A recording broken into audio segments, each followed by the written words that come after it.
अस्सलामुअलैकुम सर, ये मैं चिलिंग साइड जाते हुए रास्ते में चश्मा होटल में ठहरा हूँ। मैं चश्मा होटल का बैक साइड दिखा रहा हूँ आपको। देखें, बड़ा प्यारा पहाड़ी एरिया, ग्रीनरी, चीड़ के दरख्त, जैसे शफाफ पानी बह रहा है। ये आपको चश्मा होटल की थोड़ा बहुत झलक दिखाता हूँ, ठीक है जी। ये उन्होंने अपने हिसाब से पूरा जोर लगाया हुआ है, कुर्सियाँ हैं, कारपेट है। आज बारिश थी, सब कुछ भीग गया है। ये चश्मा होटल के सामने वाला एरिया है, ऊपर बहुत बड़ा और प्यारा। मैं ख़ुद यहाँ पर हूँ, चलो मैं आपको अपनी शक्ल भी दिखा देता हूँ तो अच्छा रहेगा। ये मेरी शक्ल है सर जी। मैं यहाँ पहुँचा हूँ यहाँ पर, ठीक है।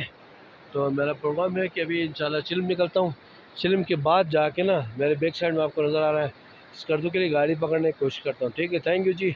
आगे मैं आपको बताता हूँ, ये वीडियो 5 मिनट की कंप्लीट करने की मैं पूरी कोशिश करता हूँ, ठीक है। तो सर जी, ये हमने दिखाया आपको, ये चश्मा होटल का एरिया है जी।